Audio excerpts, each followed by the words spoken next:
कर्नाटक में कांग्रेस अध्यक्ष तय करेंगे मुख्यमंत्री का नाम, तो क्या डीके शिव कुमार को मिलेगा जन्मदिन का तोहफा। सिद्धारमैया भी सीएम पद की रेस में, पर्यवेक्षक भी अपनी रिपोर्ट लेकर दिल्ली के लिए हुए रवाना।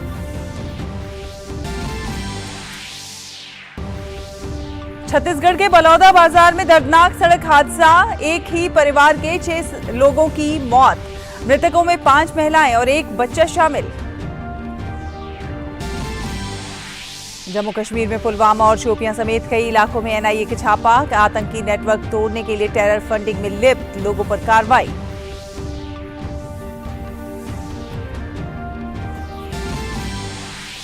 मुंबई में शुरू हुई G20 ऊर्जा परिवर्तन कार्य समूह की बैठक, वहीं भुवनेश्वर में संस्कृति कार्य समूह की बैठक में केंद्रीय मंत्री जी किशन रेड्डी ने कहा, पीएम के नेतृत्व में देश विकास के साथ विरासत को संजोने का कर रहा है काम।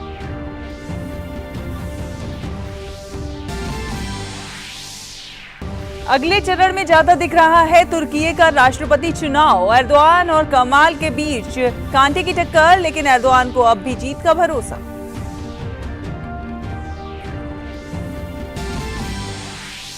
आईपीएल में आज गुजरात टाइटंस और सनराइजर्स हैदराबाद के बीच अहम मुकाबला, कल खेले गए मैच में केकेआर ने धोनी की सुपर किंग्स को 6 विकेट से हराया।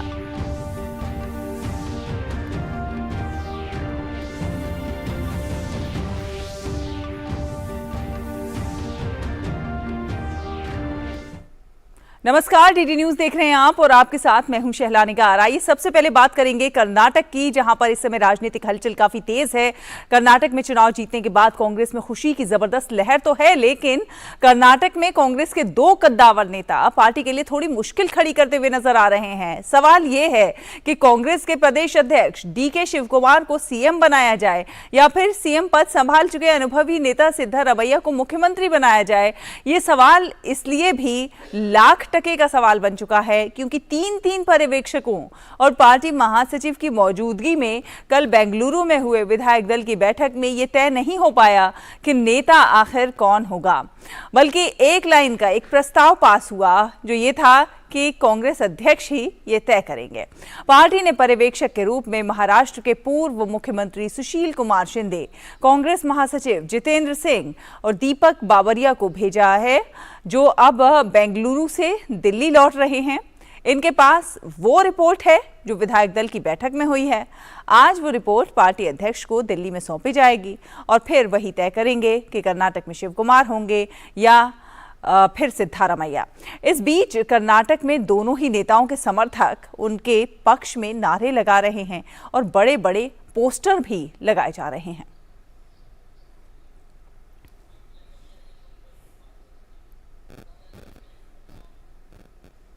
We have taken the views of all the honorable MLAs in detail. The meeting went on till roughly 2 a.m. in the morning. We will prepare a report and submit it to the honorable Congress President. आज कांग्रेस प्रदेश अध्यक्ष DK Shiv Kumar का जन्मदिन भी है, तो क्या उन्हें CM पद की कुर्सी तोहफे में मिल जाएगी? आखिर शिव कुमार के नेतृत्व में पार्टी को 135 सीटों पर शानदार विजय हासिल हुई है। बेंगलुरु में आज शिव कुमार के घर पर पार्टी कार्यकर्ताओं ने उन्हें जन्मदिन की बधाई दी। डीके शिव कुमार ने कहा कि उन्होंने मुख्यमंत्री के नाम का फैसला पार्टी हाईकमान पर छोड़ दिया है और आज वो दिल्ली में नहीं बल्कि बेंगलुरु में ही रहेंगे।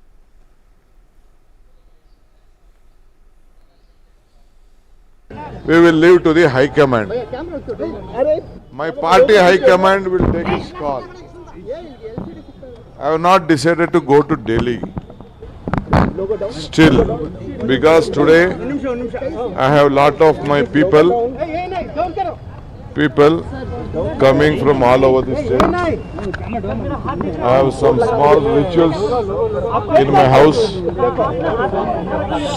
Today is my birthday. Today is my birthday.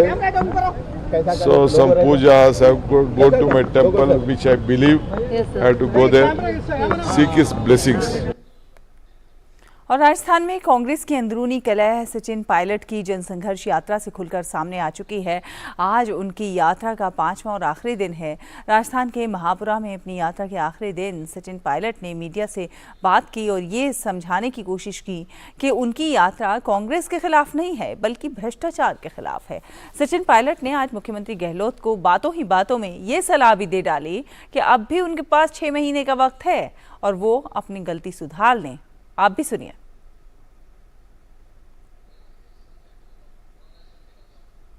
मैं किसी के खिलाफ नहीं काम कर रहा हूं। मैं तो करप्शन के खिलाफ हमेशा कांग्रेस पार्टी रही, मैं वही बात रख रहा हूं। नौजवानों का फ्यूचर सिक्योर करने की बात कांग्रेस पार्टी में से करती है, मैं वही बात कर रहा हूं। तो विरोधाभास कहां है इसमें? भाई मैंने कभी किसी की बुराई करी नहीं, मैंने कभी लांछन लगाया नहीं, किसी पे आरोप लगाया नहीं, किसी से मेरी अनबन व्यक्तिगत ना थी, ना है, ना होगी। राजनीति में व्यक्तिगत अनबन होनी भी नहीं चाहिए। मैं तो सिर्फ वही कह रहा हूं जो मैंने एज कांग्रेस प्रेसिडेंट वादे किए थे और मेरे साथ सबने इन बातों को रखा था। हर कांग्रेस नेता ने इस बात को रखा, इंक्लूडिंग अशोक गहलोत जी ने, कि करप्शन के खिलाफ जांच करेंगे और हम नहीं कर पाए। मैं सिर्फ मेरा इतना सा ही कहना है और हमें एक्शन, अभी भी समय है, 6 महीने का समय है, हमें एक्शन लेना चाहिए। और छत्तीसगढ़ के बलौदा बाजार जिले में सड़क दुर्घटना में एक ही परिवार के 6 लोगों की मौत हो गई। हादसे में 3 लोग घायल भी हुए हैं। घटना जिले के खर्रा थाना क्षेत्र की है। ये सभी लोग पारिवारिक कार्यक्रम में शामिल होने के बाद पिकअप से लौट रहे थे। बताया जा रहा है कि पिकअप में 20 से अधिक लोग सवार थे। दोनों वाहन गलत दिशा से आ रहे थे, जिसके कारण जोरदार टक्कर हुई। मृतकों में 5 महिलाएं और 1 बच्चा शामिल है। 3 महिलाओं की मौत घटनास्थल पर ही हो गई थी। 2 महिला और बच्चे की मौत अस्पताल पहुंचने के बाद हुई। और महाराष्ट्र के अकोला शहर में एक सोशल मीडिया पोस्ट को लेकर अब तक 45 लोगों को गिरफ्तार किया गया है। पूरे शहर में इंटरनेट सेवा को निलंबित करने के साथ ही विश्वविद्यालयों की परीक्षाएं भी टाल दी गई हैं। यहां 2 दिन पहले इंस्टाग्राम पोस्ट को लेकर 2 समुदायों में पहले झड़प हुई, फिर उसने हिंसा का रूप ले लिया।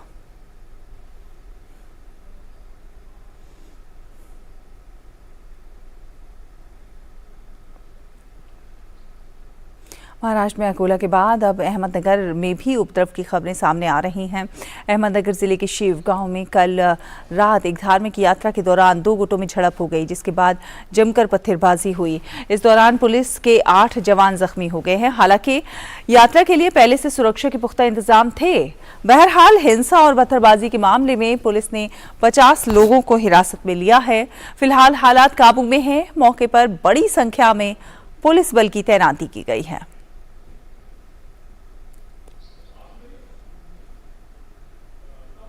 और केरल पुलिस ने चोरी के संदेह में बिहार के एक 36 वर्षीय एक व्यक्ति की कथित तौर पर पीट कर हत्या किए जाने के सिलसिले में 9 लोगों को गिरफ्तार किया। पुलिस ने कहा कि कोंडोटी के समीप एक मकान के संशेड से गिरने के बाद स्थानीय लोगों ने 36 वर्षीय राजेश मांझी को पीट कर मार डाला था। मालापुरम के पुलिस प्रमुख सुजीत दास ने कहा कि राजेश पर हमले का सबूत है। पुलिस ने सीसीटीवी फुटेज को खुद बरामद किया। पुलिस ने वारदात के सिलसिले में आईपीसी की संबंधित धाराओं के तहत मामला दर्ज किया है और जांच के लिए विशेष जांच दल बनाया गया है। जम्मू कश्मीर के पुलवामा में राष्ट्रीय जांच एजेंसी की टीम छापेमारी कर रही है। एनआईए की टीम ये छापेमारी आतंकी साजिश मामले में कर रही है। इससे पहले राष्ट्रीय जांच एजेंसी की टीम ने बारामूला जिले में छापेमारी की थी। कुछ दिन पहले भी एनआईए ने जम्मू कश्मीर में कई जगह पर छापे मारे थे।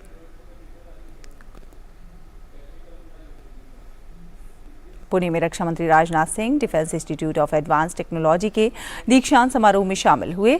इस अवसर पर रक्षा मंत्री ने छात्रों को मेडल और डिग्रियां प्रदान की।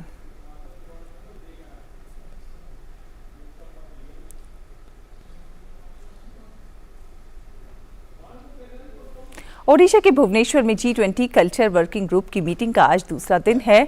17 मई तक चलने वाली इस बैठक में सदस्य देशों के अलावा 8 मेहमान देश शामिल हैं। 4 दिन तक चलने वाले इस सम्मेलन में 4 सत्र और संस्कृति से जुड़ी कई गतिविधियां होंगी, जिसमें कोणार्क सूर्य मंदिर का दर्शन प्रमुख है। बैठक के दूसरे दिन अपने संबोधन में केंद्रीय संस्कृति मंत्री जी किशन रेड्डी ने कहा कि प्रधानमंत्री नरेंद्र मोदी के नेतृत्व में देश विकास तो कर ही रहा है, साथ ही साथ विरासत को संजोने का काम भी बखूबी किया जा रहा है।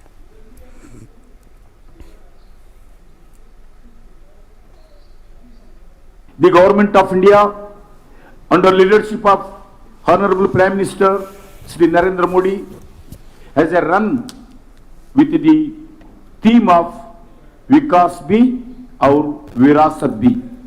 As we continue to focus on Vikas means development. We are also ensuring that our virasat. राज्य मंत्री नित्यानंद राय ने भुवनेश्वर में G20 कल्चर वर्किंग ग्रुप की मीटिंग में भाग लेते हुए कहा कि प्रधानमंत्री नरेंद्र मोदी ने इस बात पर प्रकाश डाला है कि दुनिया में कोई पहली या दूसरी नहीं होनी चाहिए, बल्कि दुनिया से भेदभाव मिटाने के लिए सबको आगे आना चाहिए. माननीय प्रधानमंत्री जी ने भारत के इस प्रयास पर प्रकाश डाला है कि दुनिया में कोई पहली दुनिया या तीसरी दुनिया नहीं होनी चाहिए, बल्कि केवल एक दुनिया हो. बेहतर भविष्य के लिए पूरी दुनिया को एक साथ लाने के भारत के दृष्टिकोण और साझा उद्देश्य को बढ़ाना है. G20 का मंत्र है एक धरती, एक परिवार, एक भविष्य. भारत की यही विचार और मूल्य विश्व कल्याण का मार्ग प्रशस्त करते हैं. भारत की G20 अध्यक्षता के तहत तीसरे ऊर्जा रूपांतरण कार्य समूह की बैठक आज से मुंबई में हो रही है. इसमें नवीन एवं उभरती ऊर्जा प्रौद्योगिकियों के लिए निम्न लागत वित्त विषय पर चर्चा होगी. उभरती महत्वपूर्ण प्रौद्योगिकियों hydrogen, offshore wind, energy storage और carbon capture, utilisation and storage के भविष्य के मार्ग पर आधारित ऊर्जा रूपांतरण के लिए निम्न लागत वित्त पोषण के अनुमान पर ध्यान दिया जाएगा. इस बैठक के दौरान ऊर्जा रूपांतरण के लिए निम्न लागत वित्त पोषण रिपोर्ट जारी किया जाएगा.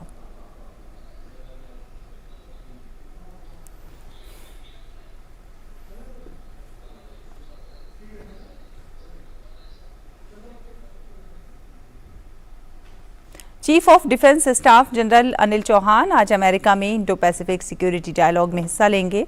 रक्षा मंत्रालय ने कहा कि 3 दिवसीय आयोजन आज कैलिफोर्निया में शुरू हो रहा है. क्वाड सदस्य देशों के वरिष्ठ सैन्य कमांडर भारत प्रशांत सुरक्षा पर हाई प्रोफाइल बैठक में भाग लेने के लिए कैलिफोर्निया के सनीलैंड्स में मिलेंगे. जनरल चौहान अमेरिका, जापान और ऑस्ट्रेलिया के शीर्ष सैन्य अधिकारियों के साथ बातचीत करेंगे. पिछले साल अक्टूबर में CDS का पदभार संभालने के बाद से chief of defence staff general Anil Chauhan की देश के बाहर ये पहली यात्रा है. और विदेश मंत्री डॉक्टर एस जयशंकर ने कल स्वीडन में भारतीय समुदाय के साथ बातचीत की. भारतीय समुदाय को संबोधित करते हुए विदेश मंत्री ने कहा कि भारत नॉर्डिक देशों को महत्व देता है और आने वाले समय में इन देशों से आपसी संबंधों को और मजबूत बनाएगा. Here the Nordic Baltic grouping is one of great importance, and in fact when I look back at the last decade, among the many innovations which Prime Minister Modi has introduced in our foreign policy, this kind of group engagement with countries is one of them.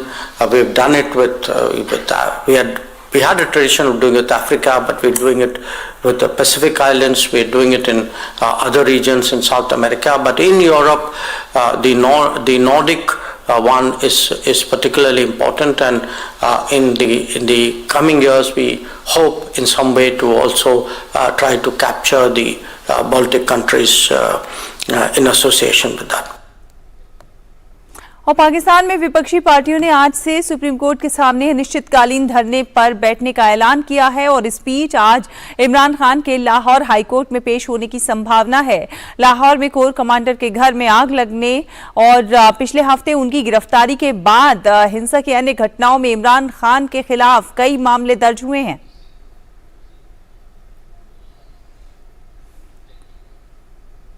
तुर्की में हुआ राष्ट्रपति चुनाव दूसरे दौर की ओर बढ़ता हुआ दिख रहा है. कल हुए राष्ट्रपति चुनाव के बाद मतों की गिनती में राष्ट्रपति रजब तैयब एर्दोआन और प्रतिद्वंदी उम्मीदवार कमाल किलिचदारोग्लू दोनों को स्पष्ट बहुमत मिलता हुआ नहीं दिखाई दे रहा है. अब तक हुई 96% मतों की गिनती में एर्दोआन को 49.44% मत मिले हैं, जबकि किलिचदारोग्लू को 44.86% मत मिले हैं. दोनों पक्षों ने चुनाव में आगे होने का दावा किया है और समय से पहले किसी भी नतीजे पर पहुंचने के खिलाफ चेतावनी दी है. अंकारा में समर्थकों को संबोधित करते हुए एर्दोआन ने कहा कि वो अभी भी जीत सकते हैं, लेकिन अगर चुनाव दूसरे दौर में जाता है तो वो देश के फैसले का सम्मान करेंगे.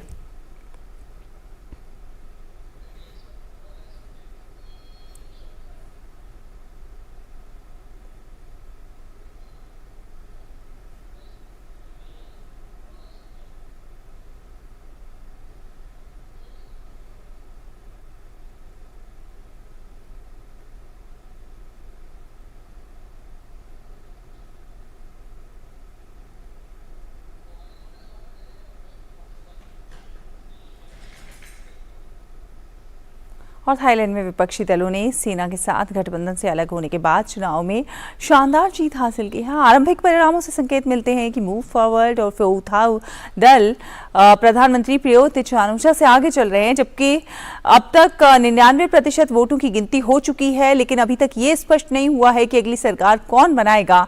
सेना ने 2014 में विद्रोह के बाद सत्ता संभालने पर संसदीय नियमों में परिवर्तन किया था। इन नियमों के अनुसार विपक्षी दलों को सेना समर्थक जुंटा नियुक्त सीनेट के सदस्यों सहित कई धड़ों का समर्थन जुटाना होगा। थाईलैंड में हाल के वर्षों में सैन्य विद्रोहों के बाद ये चुनाव बहुत महत्वपूर्ण माना जा रहा है।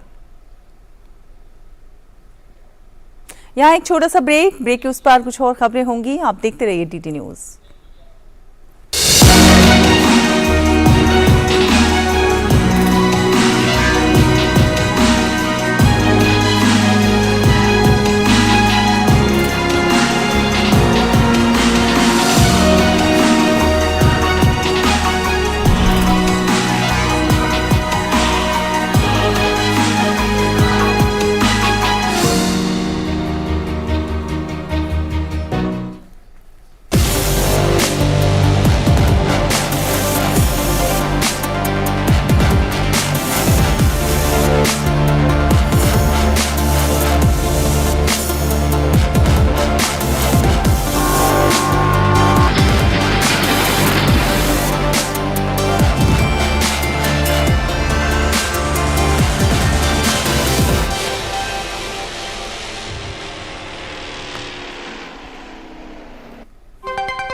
राजनीति की चाल से दुनिया के हाल तक, खेल के मैदान से किसान के खलियान तक, दिन भर की हर छोटी बड़ी खबर को समेटे खबर के हर किरदार को दिखाते हैं हम। डीडी न्यूज का प्राइम टाइम शो, सटीक और भरोसेमंद खबरें, खबर ही नहीं खबर का विश्लेषण भी, नए तेवर, नए कलेवर, नई धार और नई रफ्तार के साथ देखिए न्यूज नाइट हर रात 8 बजे सिर्फ डीडी न्यूज पर। ब्रेक के बाद स्वागत है। रुक करते हैं कुछ अन्य खबरों का। फ्रांस आने वाले दिनों में यूक्रेन को दर्जनों बख्तरबंद वाहन और हल्के टैंक भेजेगा। इसमें AMX 10 RCs लड़ाकू वाहन भी शामिल हैं। यूक्रेन के राष्ट्रपति वोलोदिमीर ज़ेलेंस्की की फ्रांस के राष्ट्रपति इमैनुअल मैक्रों की मुलाकात के बाद जारी संयुक्त बयान में फ्रांस ने यूक्रेन को हथियार भेजने की बात कही है। फ्रांस के राष्ट्रपति कार्यालय ने संकेत दिए हैं कि पेरिस भी रूसी हमलों के खिलाफ कीव की वायु रक्षा क्षमताओं का समर्थन करने के अपने प्रयासों पर ध्यान केंद्रित कर रहा है। फ्रांस भी रूसी हमलों के खिलाफ यूक्रेन की आबादी की रक्षा के लिए यूक्रेन की वायु रक्षा क्षमताओं का समर्थन करने के अपने प्रयासों पर भी ध्यान केंद्रित करेगा।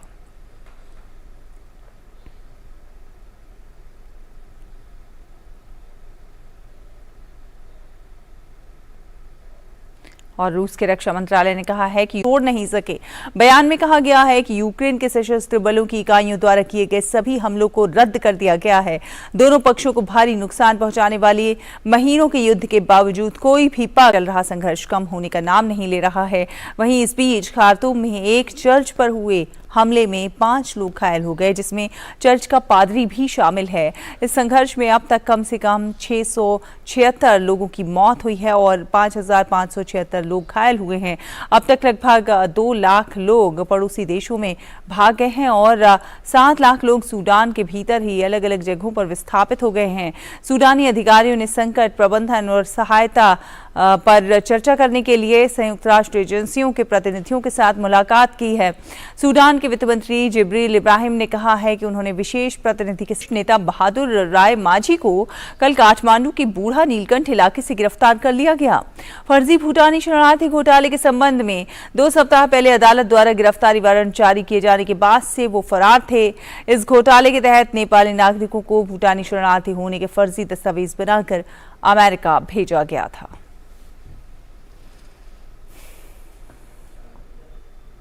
और बात करें खेलों की तो आईपीएल में आज होने वाले मुकाबले में गुजरात टाइटंस और सनराइजर्स हैदराबाद आमने सामने होंगे।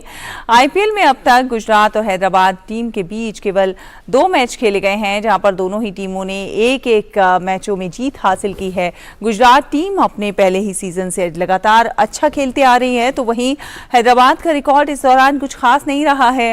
गुजरात की टीम 16 अंकों के साथ पॉइंट्स टेबल में शीर्ष पर है, तो वहीं हैदराबाद की टीम 8 अंकों के साथ 9वें पायदान पर है।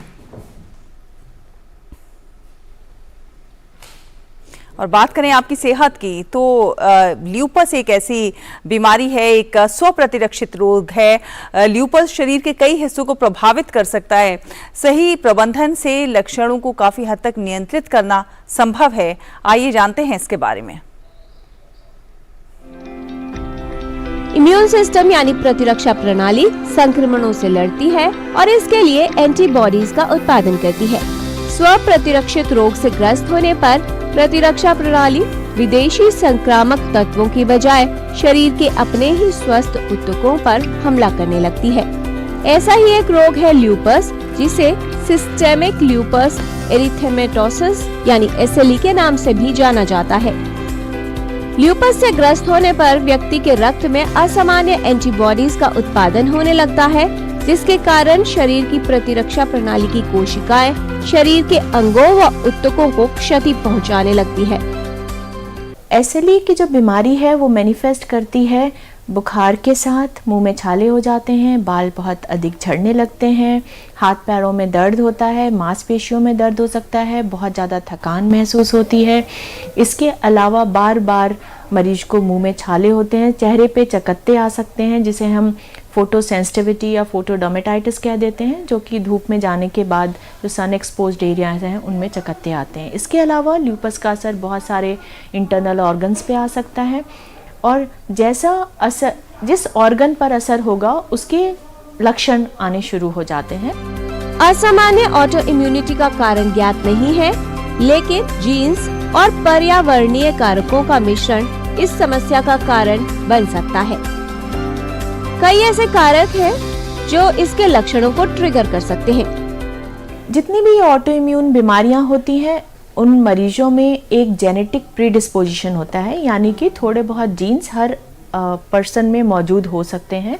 अगर इन लोगों को एनवायरमेंटल फैक्टर्स जो ट्रिगर करते हैं डिजीज़ को एक्सपोज हो जाते हैं, तो इस बीमारी की होने की संभावना बढ़ जाती है। और अगर एनवायरमेंटल फैक्टर्स की बात करें तो वो हैं जैसे कि स्मोकिंग, एयर पोल्यूशन।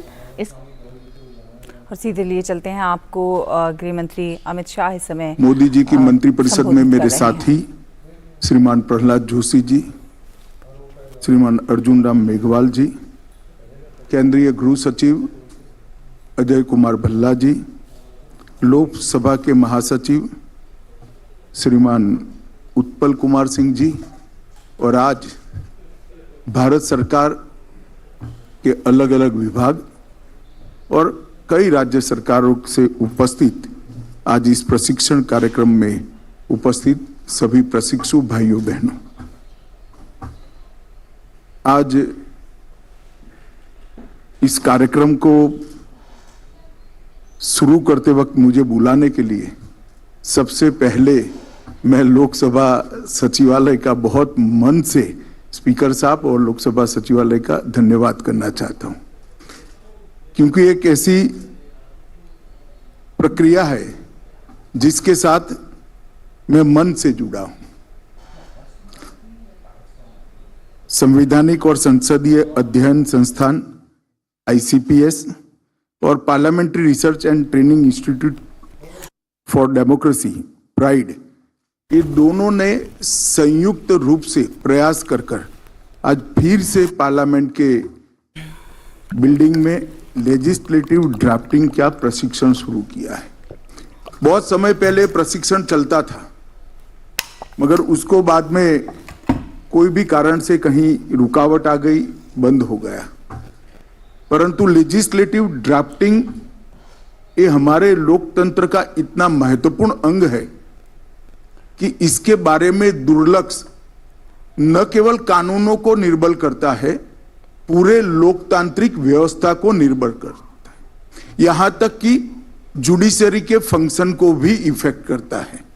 इसलिए बहुत महत्वपूर्ण चीज है किसी भी लोकतांत्रिक देश के लिए कि इसका लेजिस्लेटिव ड्राफ्टिंग का स्किल हमेशा समय के अनुसार बदलता रहे, समय के अनुसार बढ़ता रहे और दक्षता और तजज्ञता इस स्किल के अंदर हमारे जो ड्राफ्ट्समैन हैं इनके अंदर डेवलप होती रहे। तो आज अंततोगत्वा ये कार्यक्रम शुरू हो रहा है, इसका मुझे बहुत आनंद है।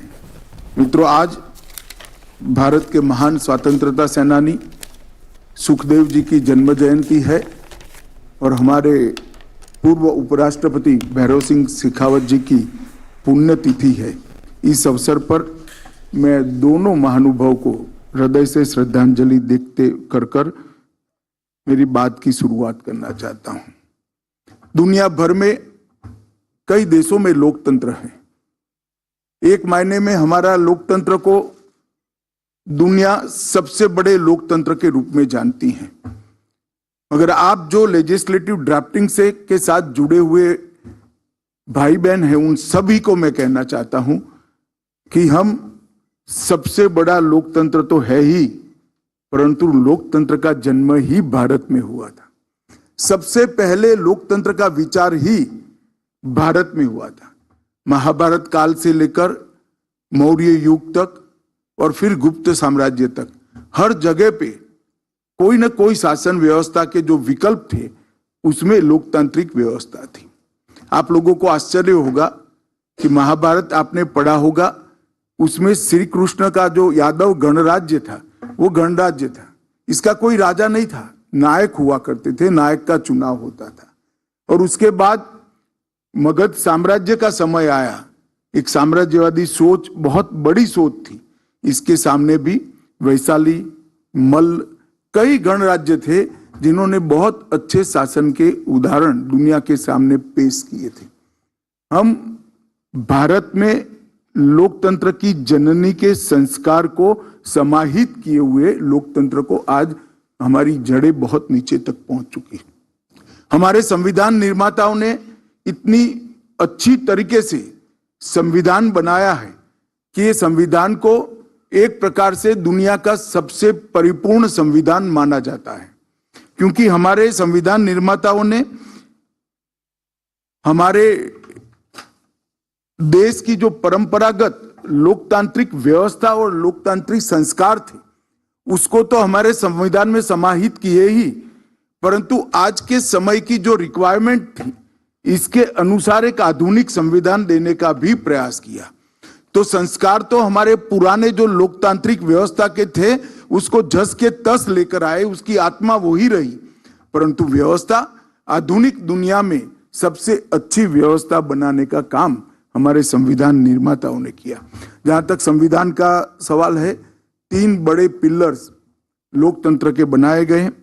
लेजिस्लेचर मतलब पार्लियामेंट और हमारी विधायिका, दूसरा एग्जीक्यूटिव, तीसरा जुडिशरी और एक मायने में चौथा प्रेस को भी कहते हैं। परंतु जहां तक संविधान का सवाल है, इन 3 पिलर पर हमारी पूरी लोकतांत्रिक शासन व्यवस्था को बनाने का काम हमारे संविधान निर्माताओं ने किया। और ये तीनों स्तंभ जो है इसका कार्य बहुत अच्छे तरीके से व्याख्यायित कर दिया गया है, जिससे एक दूसरे पर ओवरलैपिंग होने की संभावना सबसे कम हो। हालांकि ओवरलैपिंग हो रहा है, परंतु इन्होंने संभावना नहीं छोड़ी है। तीनों के कार्य को बहुत अच्छे तरीके से विभाजित कर दिया है। लेजिस्लेटर मतलब पार्लियामेंट और विधानमंडलों का काम क्या है, तो लोक कल्याण के लिए विचार करना, लोगों की समस्या का विचार करना और समस्या का समाधान लोकतंत्र के अंदर कानून के माध्यम से होता है। समस्या का स्थायी समाधान कानून के माध्यम से ही हो सकता है, तभी समानता के सिद्धांत को हम अच्छे तरीके से लागू कर सकते हैं। इसलिए लोगों की समस्या का चर्चा करना, इसका समाधान ढूंढना और समाधान को कानून के सांचे में ढालकर समस्याओं को निर्मूल कर देना। इसके साथ साथ दुनिया भर में जो बदलाव आ रहे हैं वो बदलाव के अनुकूल हमारी व्यवस्थाओं को हमेशा अपग्रेड करते रहना। दुनिया की व्यवस्थाओं के सामने हम आंख मूंद कर नहीं रह सकते। हमने दुनिया के साथ बदलना पड़ता है, इसकी स्पर्धा में रहना पड़ता है। तो दुनिया के अंदर जो बदलाव आ रहे हैं, चाहे वो व्यापार के जगत में हो, चाहे वो डिफेंस में हो, चाहे वो आंतरिक सुरक्षा में हो, चाहे इकोनॉमी के क्षेत्र में हो, जो दुनिया भर में बदलाव आते हैं, वो बदलाव की भी पार्लियामेंट और विधान मंडलों ने चर्चा कर वो बदलाव के अनुरूप हमारे व्यवस्था तंत्र को, हमारे एडमिनिस्ट्रेशन को नए कानून बनाकर या तो पुराने कानून में समयोचित संशोधन कर उसको बदलकर रिलेवेंट बनाना पड़ता है। ये दोनों प्रक्रिया लेजिस्लेचर मतलब पार्लियामेंट और विधानसभाओं की बनी। इसके बाद जो कानून बनता है वो कानून के स्पिरिट के आधार पर इसका एग्जीक्यूशन का काम एग्जीक्यूटिव करते हैं। ये दूसरा स्तंभ है। तो जो कानून का लेटर एंड स्पिरिट में इम्प्लीमेंटेशन का काम एग्जीक्यूटिव को करना है, फुल स्टॉप एंड कॉमा में नहीं, लेटर एंड स्पिरिट में इसको जमीन पर पहुंचाने का काम एग्जीक्यूटिव ने करना है। ये तो हो गया, कानून बनाएगा पार्लियामेंट और असेंबली और एग्जीक्यूटिव इसका पालन करेगी। मगर विवाद होते हैं, विवाद का अधिकार भी होना चाहिए। तो विवाद होता है तो कानून की व्याख्या कौन करेगा, कानून की मीमांसा कौन करेगा? कानून के अर्थघटन के बारे में जब विवाद होता है तो उसकी मीमांसा कौन करेगा? तो इसके लिए जुडिशियरी को स्वतंत्र रूप से काम करने के लिए हमारे यहाँ अधिकार दे दी। तो तीनों चीजों को क्रिस्टल क्लियर तरीके से संविधान ने व्याख्यायित कर दिया है। कानून बनाने का काम किसका है, कानून का इम्प्लीमेंटेशन काम करना किसका है, और अगर कहीं पर डिस्प्यूट होता है तो इसकी व्याख्या करने का काम किसका।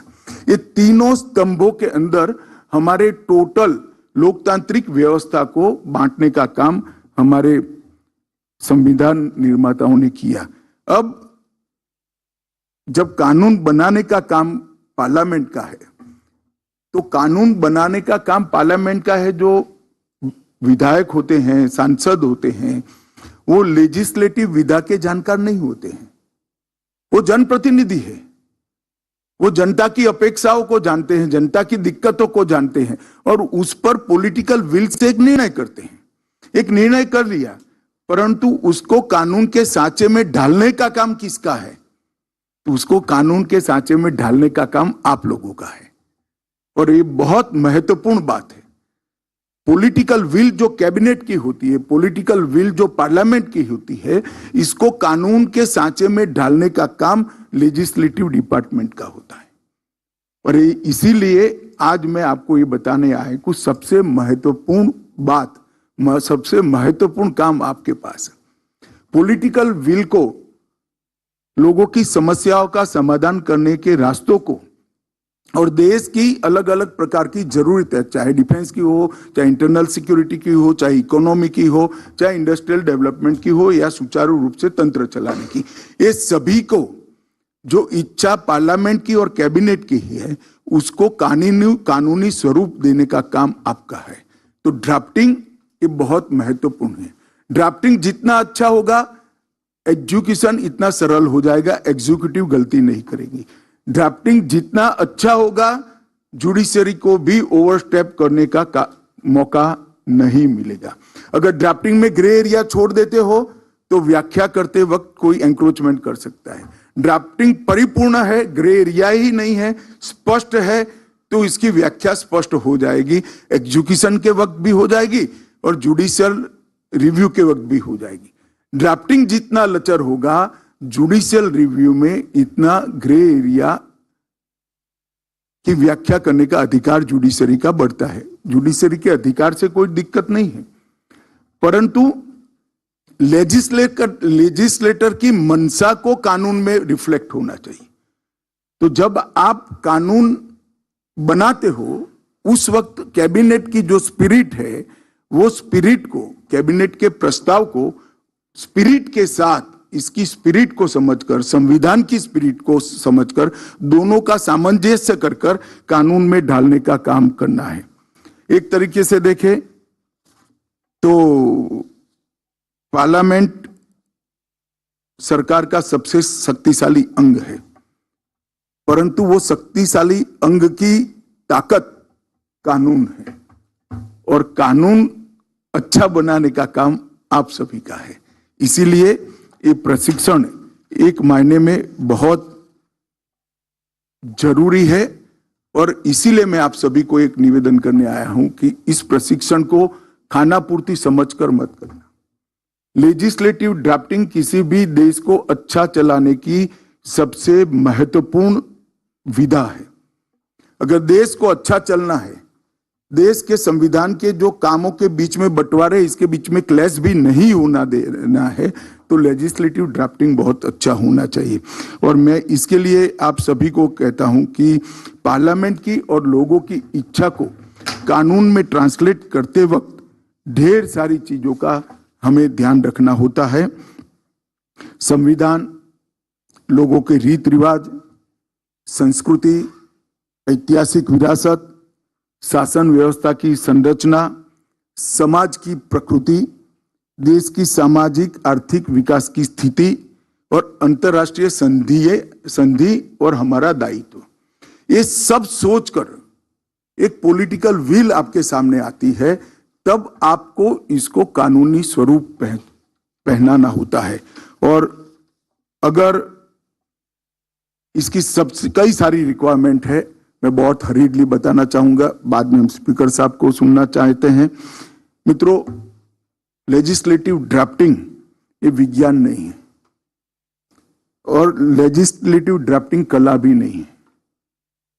लेजिस्लेटिव ड्राफ्टिंग कौशल है जिसको आत्मा के साथ जोड़कर, स्पिरिट के साथ जोड़कर लागू करना है।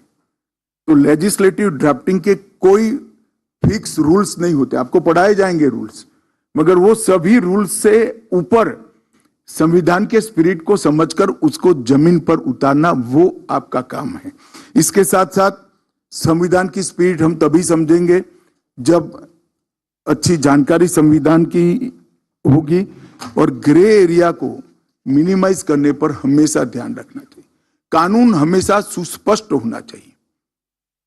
कानून में ग्रे एरिया जहां तक हो सके कहीं पर नहीं छूटना चाहिए। लेजिस्लेटर की मंशा को स्पष्टता के साथ कानूनी शब्दों में बांधकर समाज के सामने रखने का काम आपका होना। इसके साथ साथ आपको संसदीय समिति और बाकी सारी संसदीय प्रणाली का भी अभ्यास करना पड़ेगा, क्योंकि बहुत सारे कानून संसदीय समितियों के सामने जाते हैं, तब इस पर क्लॉज बाय क्लॉज चर्चा होती है। निर्धारित प्रक्रिया है, उसका भी अच्छे से ध्यान रखकर आपको आगे बढ़ाना पड़ेगा। और सरकारी नीतियों को कानून में बदलने की जो प्रक्रिया है, उसमें जब तक आप पुराने कम से कम विवाद हुए हैं ऐसे कानूनों का स्टडी नहीं करोगे, तब तक आपको ये मालूम नहीं पड़ेगा। और मेरा आप सभी से आग्रह है कि अगर समय परमिट करता है तो संविधान सभा की चर्चाओं को जरूर पढ़िए।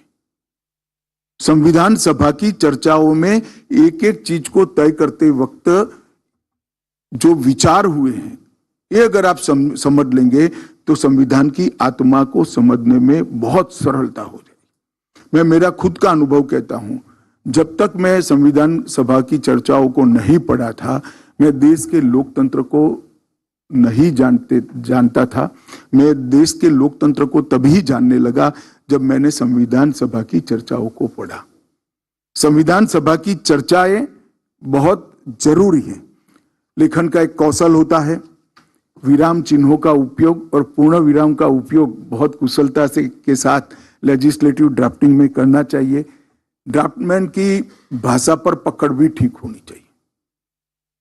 हालांकि ज्यादातर कानून अंग्रेजी में अब ड्राफ्ट होते हैं, परंतु हमारी भाषा की स्पिरिट को रिफ्लेक्ट करना बहुत जरूरी होता है, क्योंकि कई बार लेजिस्लेटर की मंशा कुछ है और इसका अंग्रेजी अनुवाद कुछ और हो जाता है, और इसके कारण बहुत बड़ी दिक्कत है फिर इम्प्लीमेंटेशन के वक्त। मैं उदाहरण देना नहीं चाहता हूं क्योंकि विवाद हो जाएगा, एक अच्छे कार्यक्रम में मैं विवाद करना नहीं चाहता, मगर ढेर सारे ऐसी चीजें हैं जो जिसमें लेजिस्लेटर की मंशा कुछ थी और ड्राफ्टिंग अंग्रेजी के कारण कुछ हो गया।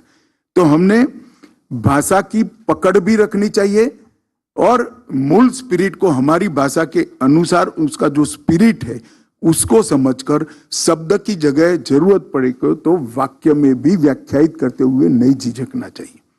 कई बार जो स्पिरिट होता है एक शब्द में व्याख्यायित नहीं होता है, हर भाषा की एक मर्यादा होती है,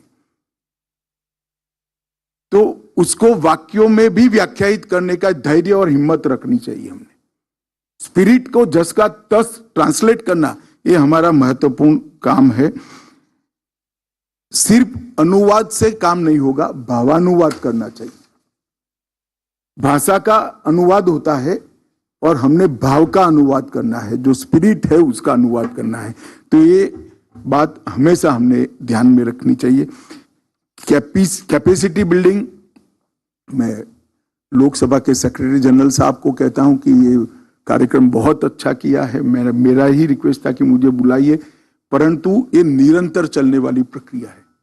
व्यक्तियां बदलती रहेगी, लोग बदलते रहेंगे, राज्यों के विधानमंडलों के पास और देश की पार्लियामेंट के पास और राज्यों के और देश के हर विभाग के अंदर कानून बनाने वाली जो टोली है, इसके स्किल का अपग्रेडेशन होना बहुत जरूरी है, क्योंकि दुनिया बहुत तेजी से बदल रही है।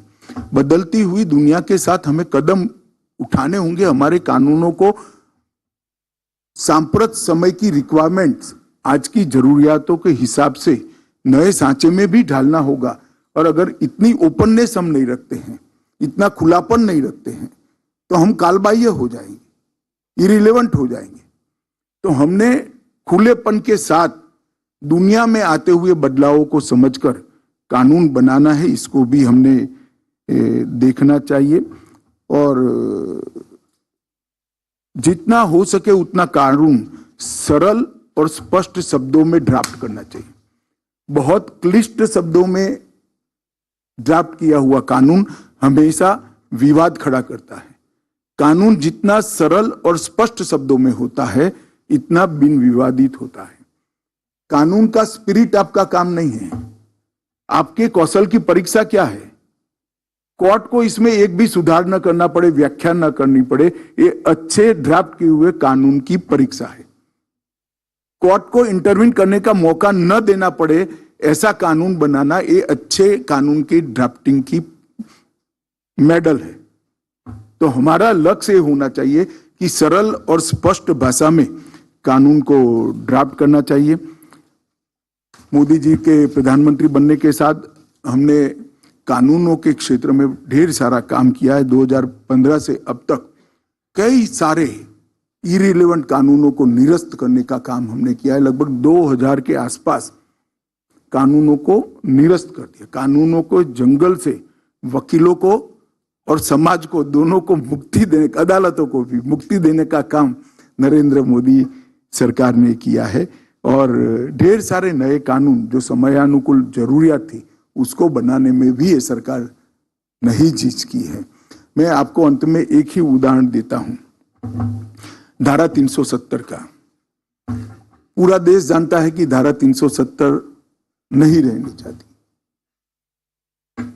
धारा 370 पर जो डिबेट हुई थी वो पार्लियामेंट की चर्चा से गायब है, नहीं है चर्चा में, मतलब प्रिंट नहीं की गई है। परंतु जब धारा 370 अब तो रही नहीं, रिपील हो चुकी, मगर आप पढ़िएगा इंडेक्स में ही लिखा हुआ था टेम्पररी प्रोविजन ऑफ आर्टिकल 370। अगर ये टेम्पररी शब्द ना होता तो क्या होता बताइए। Temporary provision of article 370। आप मुझे बताइए भला कोई संविधान का आर्टिकल टेम्पररी हो सकता है? जिसने भी ड्राफ्ट किया होगा और संविधान सभा दोनों का कितनी बुद्धिमत्ता के साथ बारीक सोच कर टेम्पररी शब्द को ऐड किया था। कभी कोई आर्टिकल टेम्पररी नहीं हो सकता है, वो बदल सकता है। बनाते वक्त इसके सामने टेम्पररी, आप आज भी इंडेक्स पढ़िएगा पुराना संविधान लेकर, नए में तो अब निकल चुका है, परंतु लिखा है टेम्पररी प्रोविजन ऑफ आर्टिकल 370। मैं इतना ही कहना चाहता हूं, हम जब कानून लिखते हैं उस वक्त लेजिस्लेटिव की मंशा को स्पष्टता के साथ, दुविधा के बगैर, सरल और स्पष्ट शब्दों में व्याख्यायित करते हुए नहीं झिझकना चाहिए। और फिर से एक बार कहता हूं, आपका लिखा हुआ कानून, उसका सर्टिफिकेट क्या हो सकता है? लेजिस्लेटर कैसा भाषण करता है पार्लियामेंट में, वो नहीं हो सकता है।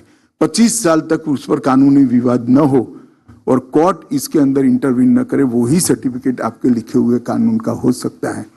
मित्रों, आज मुझे सच अर्थ में बहुत आनंद है कि कोई बहुत समय से प्रक्रिया एक प्रकार से बंद हो गई थी और ये लोकतंत्र का बहुत महत्वपूर्ण अंग है, ऐसा मैं कम से कम मानता हूं। आप सभी ने आज इसमें इस कार्यक्रम में ज्वाइन होने का निर्णय किया है, आप इसमें पार्टिसिपेट कर रहे हो, इसलिए आप सभी को बहुत बहुत बधाई देता हूं।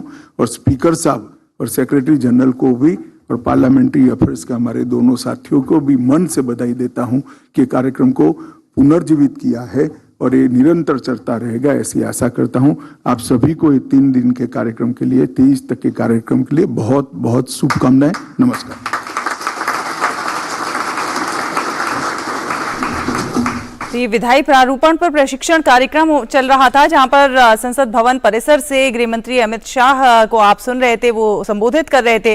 उन्होंने विधायी प्रारूपण को लेकर, उसके महत्व को लेकर उस पर प्रकाश डाला। उन्होंने कहा कि लोकतांत्रिक व्यवस्था जो है उसका बेहद प्रमुख अंग है विधायी प्रारूपण। उन्होंने विधायी प्रारूपण से जुड़ी हुई कई जो बारीक बिंदु थे उनको भी समझाने की कोशिश की। उन्होंने कहा कि लेजिस्लेटिव ड्राफ्टिंग जो है वो एक कौशल है जो संविधान की स्पिरिट को समझकर उसे किस तरह से जमीन पर उतारा जाना है, तो उसको जो है वो परिलक्षित करता है। उन्होंने कहा कि विधायिका का मसौदा स्पष्ट होना चाहिए, भाषा की भी पकड़ होनी चाहिए और विधायिका की मंशा वो कानून में रिफ्लेक्ट होनी चाहिए। तो कई महत्वपूर्ण बातें थी जिस पर उन्होंने प्रकाश डाला। और अब आपको एक बड़ी खबर की ओर लिए चलते हैं। जी हां, बड़ी खबर आ रही है, मल्लिकार्जुन खड़गे को मानहानि मामले में समन जारी हुआ है। जी हां, पंजाब के संगरूर कोर्ट का समन है। कर्नाटक चुनाव के दौरान आपत्तिजनक टिप्पणी का मामला था जिस पर मल्लिकार्जुन खड़गे को समन जारी हुआ है। पंजाब के संगरूर कोर्ट से ये समन जारी हुआ है। मल्लिकार्जुन खड़गे पर बजरंग दल को लेकर बयान देकर वो एक मुसीबत में कहीं फंसते हुए नजर आ रहे हैं। कांग्रेस अध्यक्ष मल्लिकार्जुन खड़गे को उस पर समन जारी हुआ है। खड़गे को मानहानि मामले में संगरूर की एक अदालत ने नोटिस भेजा है। हमारे संवाददाता कुमार आलोक इस पर और ज्यादा जानकारी के साथ हमारे साथ मौजूद हैं। कुमार आलोक, क्या है पूरा मामला? और काफी बड़ी बात कह सकते हैं। देखिए, कांग्रेस की मुश्किलें तो किसी तरह से कम होने का नाम ही नहीं ले रही हैं। अभी कर्नाटक में चुनाव के बाद उस पर अभी मुख्यमंत्री का पेच फंसा हुआ है। उस पर आज कुछ फैसला लेना था खड़गे जी को और अभी उनको संगरूर की एक अदालत ने नोटिस भेजा है। खड़गे को 100 करोड़ की मानहानि का नोटिस मिला है। देखिए, कहावत है हिंदी में कि सिर मुड़ाते ही ओले पड़े वाली कहावत जो है वो यहाँ पर चरितार्थ हो रही है। पूरी घटना है कि कांग्रेस के राष्ट्रीय अध्यक्ष मल्लिकार्जुन खड़गे को संगरूर की एक अदालत ने मानहानि केस में समन भेजा है। संगरूर में हिंदू सुरक्षा परिषद बजरंग दल हिंद के हितेश भारद्वाज ने उनके खिलाफ स्थानीय अदालत में मानहानि का केस किया था। हालांकि दावा कि कांग्रेस अध्यक्ष ने कर्नाटक चुनाव में बजरंग दल पर अपमानजनक टिप्पणियां की थी और बजरंग दल हिंद ने उनसे कथित अपमान के लिए 100 करोड़ रुपए की मांग की है। संगरूर सिविल जज सीनियर डिवीजन रमनदीप कौर ने कांग्रेस अध्यक्ष को 10 जुलाई को पेश होने को कहा है। हितेश ने दावा किया कि कांग्रेस अध्यक्ष मल्लिकार्जुन खड़गे ने बजरंग दल की तुलना देश विरोधी संगठन से की और कर्नाटक में सरकार बनने पर बजरंग दल पर बैन लगाने की बात कही। देखिए साहिल, एक चीज और इसमें है कि बीएचपी के जो यूथ विंग वहां की है, जो संगरूर की, उसने दावा किया था कि कांग्रेस ने अपने घोषणा पत्र में पेज नंबर 10 पर बजरंग दल पर बैन का वादा कर रखा है। दावा है कि कांग्रेस अध्यक्ष ने बजरंग दल की तुलना प्रतिबंधित संगठन पीएफआई और student Islamic movements of India से की थी। बीएचपी के चंडीगढ़ यूनिट ने कांग्रेस अध्यक्ष को 4 मई को कानूनी नोटिस भेजा था और 14 दिनों के भीतर बीएचपी और बजरंग दल को 100 करोड़ देने को कहा था। अब देखना यह होगा कि कर्नाटक विधानसभा चुनाव में कांग्रेस ने यह वादा किया है कि अगर वह सत्ता में आएगी तो सरकार पीएफआई और बजरंग दल जैसे संगठनों पर निर्णायक कार्रवाई करेगी और बैन लगाएगी। कांग्रेस ने अपने घोषणा पत्र में कहा गया है कि पीएफआई और बजरंग दल जैसे संगठन समाज में जाति और धर्म के नाम पर नफरत फैला रहे हैं। तो ये सारी चीजें जो है जिस तरीके से जो स्पीचेस चुनाव के दौरान दी गई थी कांग्रेस के नेताओं के द्वारा, तो ये उसी का प्रतिफल है। और खड़गे जी की उम्र हम समझते हैं कि 79-80 के आसपास है। तो इस उम्र में एक तरफ कांग्रेस वहां पर सरकार मुख्यमंत्री कौन होगा इसके पेश में अभी तक फंसी हुई है। तो ये एक दूसरा जो खड़गे जी के लिए ये जो सम्मान आया है, ये अपने आप में बड़ा झटका है। जिस तरह से बजरंग दल के संस्थापक ने ये केस किया है कि एक बात ये भी जानना चाहेंगे, क्योंकि देखिए इनके पास भी अच्छे वकील होंगे जो जिनसे राय ली होगी और उस तरह का उन्होंने अपने मैनिफेस्टो में इस तरह की बात डाली। क्या अब इस पर खड़गे जी का क्या स्टैंड होगा, वो क्या अपना बयान, अपनी क्या दलील दे सकते हैं? देखिए, हालांकि कांग्रेस अध्यक्ष मल्लिकार्जुन खड़गे ने इस विवाद पर कुछ भी कहने से इनकार किया था। जब पहले इनसे पूछा गया था तो एक बातचीत में एक पत्रकारों से बातचीत में एक सवाल के जवाब में उन्होंने कहा था कि पार्टी ने इसका जवाब दे दिया है, जब पार्टी ने साफ कर दिया है तो मैं इस पर कोई अपना विचार नहीं देना चाहता। हालांकि पार्टी के घोषणा पत्र को खुद खड़गे की मौजूदगी में जारी किया गया था। तो अब देखना होगा कि उनका जो कानूनी स्टैंड होगा वो क्या होगा और इस पर उनकी क्या प्रतिक्रिया होगी, ये देखने वाली होगी। ये भी जानना चाहेंगे कुमार आलोक कि क्या राज्य के पास ये पावर होती है कि वो किसी दल को इस तरह से बैन कर सके? अब ये कानून की जानकार हम ज्यादा जानकार हम नहीं है, लेकिन इतना जरूर है कि राज्य सरकार अगर बैन करती है, ये चुनावी वादा था या एक तरह से एक समुदाय को लुभाने की कोशिश थी। इस पर और भी जो कोर्ट में जो याचिका है वो दायर की जा सकती है, ऐसी संभावना व्यक्त की जा रही है। लेकिन अब राज्य को इसका पावर है कि नहीं, इसके कानूनी जो जटिलताएं होती है उनको समझने के लिए पढ़ना होगा। कहीं ना कहीं ये तो जरूर कह सकते हैं कि कांग्रेस मुश्किलों से निकलती भी नहीं दिखाई पड़ रही है। सर, जिस तरह से आपने कहा कि सर मुड़ाते ही ओले पड़े, कुछ वही हालात नजर आ रहे हैं। एक के बाद एक कुछ ना कुछ होता ही रहता है। और अब ये जो मामला है ये भी इनके गले की फांस बनता हुआ नजर आ रहा है। बिल्कुल सही बात है, क्योंकि जिस तरीके से कांग्रेस संकटों से जूझ रही है, अगर आप देखें कि राज्य में उनका बढ़िया बहुमत उन्होंने लाया कर्नाटक में, लेकिन मुख्यमंत्री के नाम पर आप देख रही है किस तरीके से वहां पर कशमकश हो रहा है डीके शिव कुमार और सिद्धारमैया के बीच में। तो उधर अगर हम छत्तीसगढ़ में चले जाएं तो वहां मुख्यमंत्री भूपेश बघेल और टी सिंहदेव के बीच रास्ता कसी जारी है। राजस्थान में आप चले जाएं तो वहां पर अशोक गहलोत और सचिन पायलट की जो जंग है वो जग जाहिर है। उसी तरीके से हम मध्य प्रदेश में जाएं तो वहां दिग्विजय सिंह बनाम जो कमलनाथ है उनके बीच जंग है। तो एक तरह से कांग्रेस के बारे में अगर आप देखें तो जिन राज्यों में इनकी उपस्थिति शून्य के बराबर है वहां भी कई गुट हैं।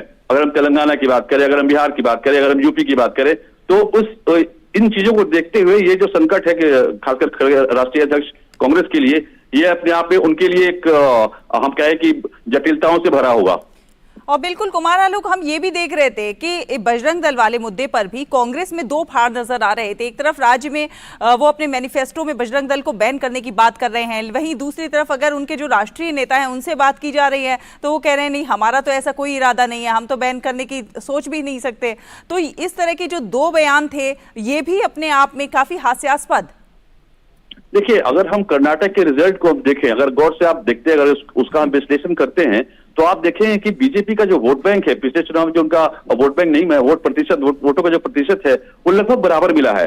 कांग्रेस को अगर बढ़त मिली है 6 से लेकर 7% उनको बढ़त अगर मिली है तो वो बढ़त मिली है उन वोटों का जो जेडीएस के साथ था। और उस अगर मैसूर इलाके की अगर हम बात करें तो वहां अच्छी खासी संख्या में अल्पसंख्यक समुदाय के लोग होते हैं और ये परंपरागत रूप से जेडीएस के वोटर थे। तो जेडीएस का जो एक आप कहें तो एक बड़ा तबका जो उनका वोट का प्रतिशत था अल्पसंख्यक समुदाय का, वो कांग्रेस के साथ जुड़ा और इसी 7% के ऐड ने कांग्रेस की जो सीटों की संख्या थी वो 135 तक चली गई। तो ये जो घोषणा पत्र में दिखाया गया था कि हम बजरंग दल पर बैन करेंगे, तो ये एक खास समुदाय को खुश करने के लिए कांग्रेस ने वो किया था। शायद जो राजनीतिक पंडित मानते हैं, मेरा अपना विचार नहीं है, तो उसी का परिणाम है कि वो 6 से 7% वोट जो है वो स्विंग किया कांग्रेस को और कांग्रेस को पूर्ण बहुमत मिला। जी बिल्कुल। तो मल्लिकार्जुन खड़गे और कांग्रेस की मुश्किलें जो हैं ख़त्म होती नज़र नहीं आ रही हैं और अभी एक नया केस कांग्रेस अध्यक्ष मल्लिकार्जुन खड़गे बजरंग दल पर बयान देकर फंसते हुए नज़र आ रहे हैं और उन पर उनको समन हुआ है। समन जो है संगरूर की ज़िला अदालत के सिविल जज ने किया है। 100 करोड़ रुपए की मानहानि का केस में ये समन जारी हुआ है। और इसी के साथ इस बुलेटिन में फिलहाल इतना ही, लेकिन जाने से पहले आपको दिखाते हैं गोवा में आयोजित राष्ट्रीय खेलों के लोगों के अनावरण के मौके पर प्रस्तुत किए गए शानदार कार्यक्रम की मनमोहक झलकियां। आप उठाइए इनका लुत्फ और हमें दीजिए अनुमति। नमस्कार।